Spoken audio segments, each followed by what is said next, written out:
I was hoping you could bring us into this conversation kind of related to this element of the mental well-being and the responsibility of employers.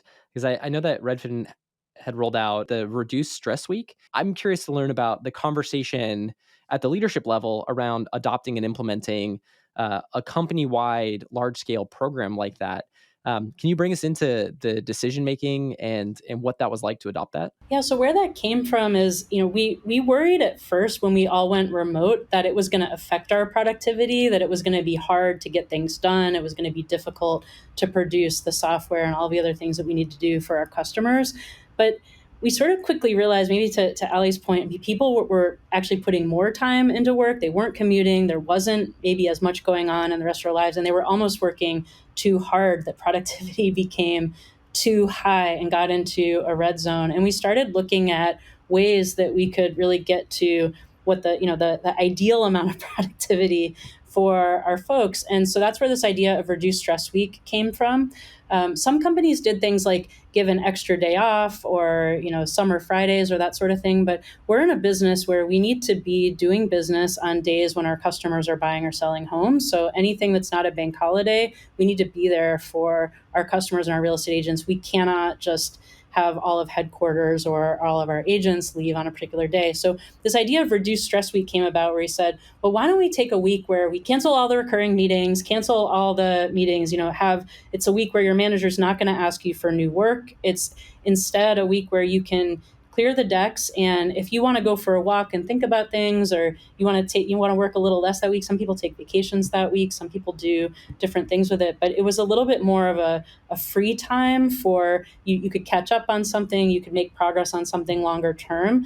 And we're now doing that once a quarter. And we've just found that when we've surveyed people, how much they appreciate it, and how much people say they're able to work in a different way without interruption, to work on longer term and more transformative projects, which ultimately is really good for our business. I totally agree. So we went from this place where there was a lot of structure around how we worked. We went into an office, people had places to sit.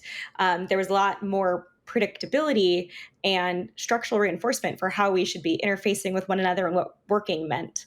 And as we moved into this new world, leadership as well had a new opportunity to look at what we could be more flexible on and say, how can we make this work better for folks so they can be productive in a way that feels comfortable for them? And so one of the big things that I think a lot of leaders, a lot of employers did, they went ahead and said, all right, what does comfortable work look like for you, knowing that now you probably don't have to go into an office, knowing that maybe you have more flexibility on your working hours, everything is tech enabled. What does that look like? And how do we rebuild how we interface and how we set expectations with one another so we can focus more on the output and less on the optics of I showed up to work and I sat in a seat and I talked to the person next to me and that's what work meant.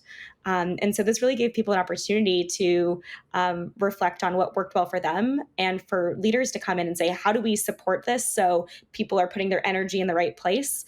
And we can also set up some guardrails to help them not put their energy in the wrong place in the event that, they're taking on too many meetings because they think that's the best thing for them. But really, maybe you need that, low stress week or a meeting free week, as we have those as well at Modern. We have both mental health weeks and meeting free weeks to kind of balance, hey, you need to take a moment to reset, or maybe Zoom is exhausting, and that's a new thing that we're doing. We're having all of these virtual meetings, but that can lead to burnout in and of itself. And we need new controls to help people understand how to navigate making decisions around what is critical and what is not, and also leaders setting expectations around, hey, this actually isn't a measure of success, how many meetings that you're taking. What's a measure of success is the output and of what you're producing, and even with working remotely, the ability to bring others along on that journey as you're achieving whatever the goal is that you're trying to achieve.